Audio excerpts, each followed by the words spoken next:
Okay, wow. I guess we're doing this. I did not exactly intend for My Little Pony to become such an important part of my channel, but I'll take it. So let's start talking about another cast of characters that I love. The Cutie Mark Crusaders, or the CMC, are a trio of deuterogonists throughout the entire series of My Little Pony Friendship is Magic. They hold an interesting place in the story because they offer a change from the status quo of other episodes. For most of the early seasons of MLP, the show is able to follow a very simple formula. Episodes all revolve around two of our main six characters getting into some sort of friendship dispute and then solving it by the end. The lesson being reiterated as Twilight writes a letter to the princess. Naturally, this is an easy formula to write to, and it's an easy formula to predict. However, throughout the first couple of seasons, there's also a trio of characters that shake that up. The CMC. Beginning in episode 12 of season 1, Call of the Cutie, the episode follows a side character named Apple Bloom. What name?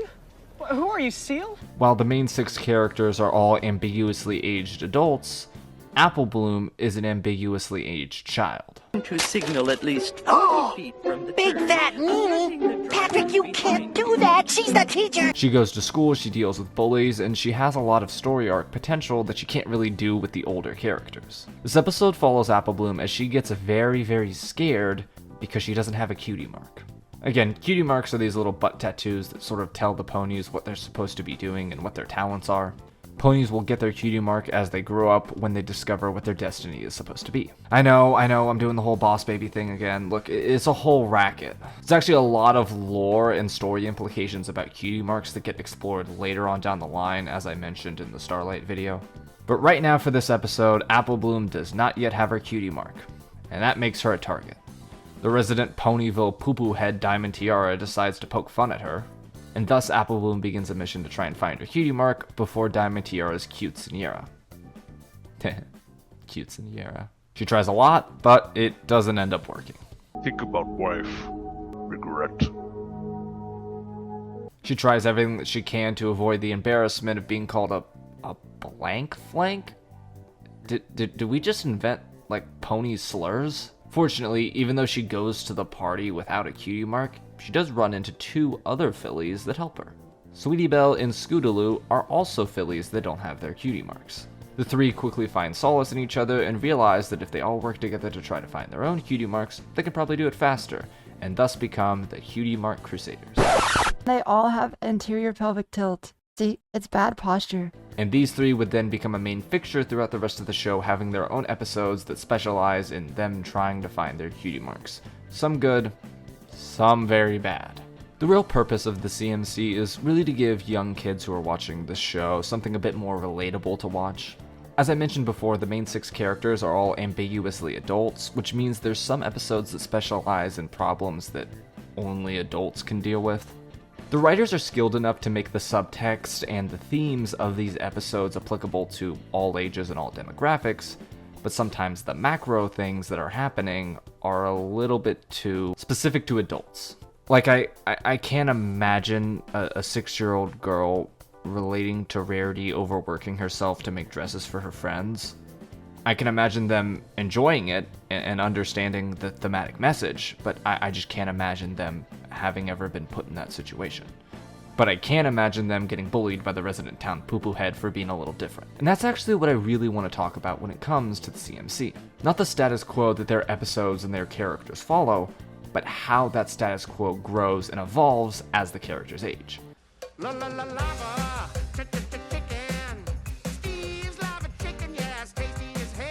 My Little Pony Friendship is Magic is a show like a lot of other procedurals on TV that follows an episode of the week style format.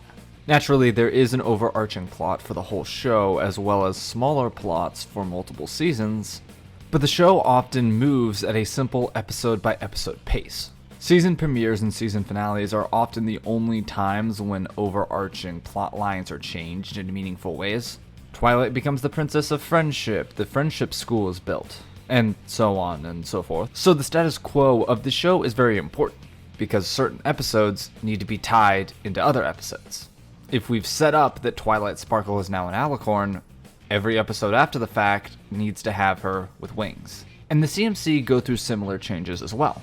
For a long while in the story, their episodes follow a very simple formula of having episodes that center around them experimenting and trying to find ways to get their cutie marks. While it might not sound like it, this is a very important part of constructing effective TV. In any show we watch, there's always an expectation of why we come back for future episodes.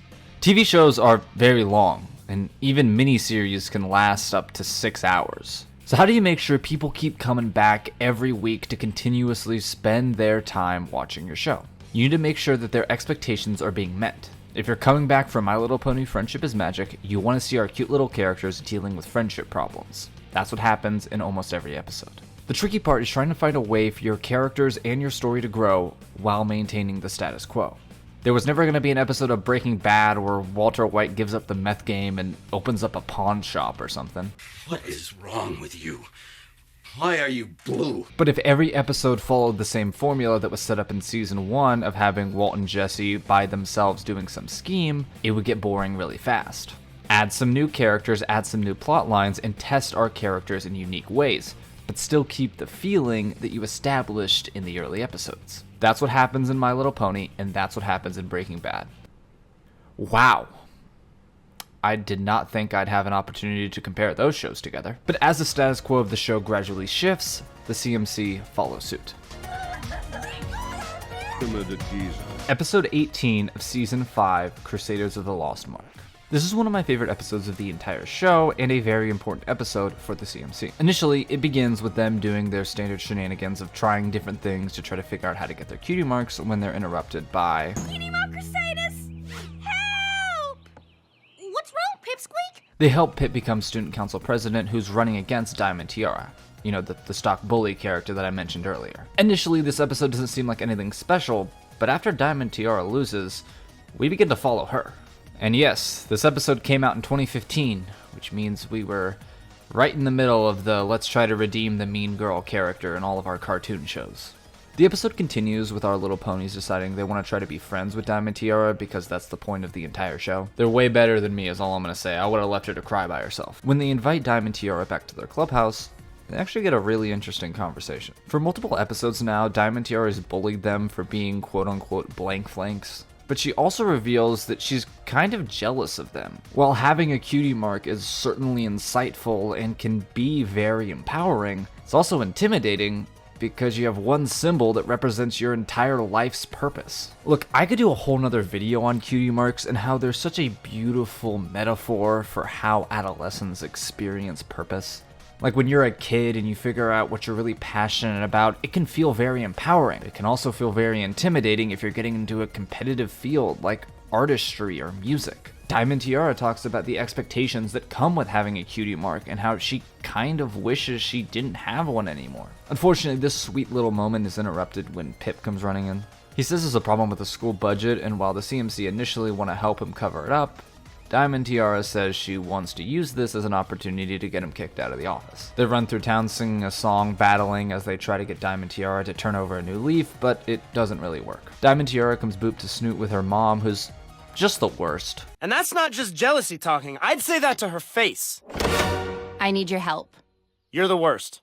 And she does manage to stand up to her and become a much better person, and we get one of the best songs in the entire series. Diamond Tiara's reprise of The Pony I Wanna Be is not only beautiful, but it's also incredibly insightful for her character. Early on, we see one of the special talents that Diamond Tiara has is her ability to analyze people and figure out what they can and can't do, as well as learning their secrets. Initially, this is seen as a horrible thing since it means she can figure out everything about everybody and then use this to blackmail them into getting whatever she wants. But in this song, she's able to recognize how people can help around the school. It shows that the talent that her cutie mark gives her, the tiara, her ability to lead, it's not just used in a negative way to bring down other people, she can use it in a positive way to help the world around her.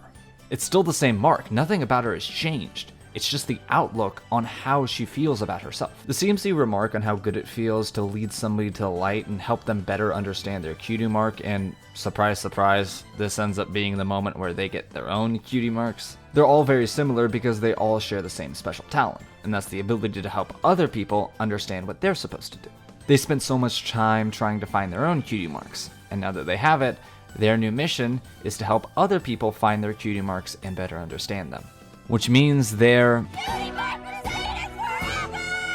Not only is this a logical endpoint for their characters, but it's also very cathartic because it means that the status quo of the show has changed, but has also remained the same. They are still the Cutie Mark Crusaders, and they will still spend their episodes better understanding cutie marks. But the external mechanism by which we experience these stories has changed. This is an ingenious way of making the show feel alive and continuous. A lesser show would have dragged out this moment to like the last season. And by that point, all of the conflict and tension and growth these characters would have experienced would have felt stale, because they never would have actually been moving towards anything this entire time. This is why I love that the CMC are a younger cast of characters. They experience growing up by hitting several important milestones.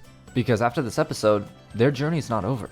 They move on to help other people with their cutie marks, and even when we get into the friendship school arc, they still have new stuff to do. And this is what it means to grow up. In many ways, finding your cutie mark can be analogous to turning 18. You've matured and grown, and now you gotta go out into the world and do whatever it is you're supposed to do. But growing up never stops, because we never stop aging. And the Cutie Mark Crusaders keep growing up as the story goes along. They may be the Cutie Mark Crusaders forever, but they won't be the same age forever. And that's what it means to grow up. This is what I see when we adjourn. My daughter associating with confused, insignificant lowlifes. Why are you the way that you are? I hate so much about the things that you choose to be